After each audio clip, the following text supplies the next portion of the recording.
YouTube is currently expanding its partner program that allows content creators to monetize their channels and videos, and to reach more content creators during the coming period. YouTube has decided to reduce the requirements needed in order to monetize the platform. Here are the new conditions for monetizing on YouTube in 2023. You need to get 500 subscribers plus 3,000 watch hours in the last 12 months.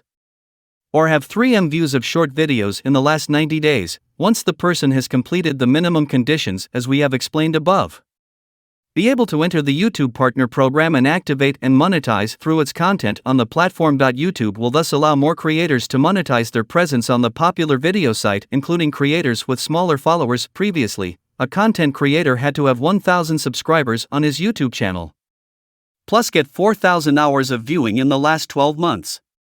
Or achieve 10M views with short videos. YouTube plans to roll out those lower monetization requirements initially in the United States, the United Kingdom, Canada, Taiwan, and South Korea.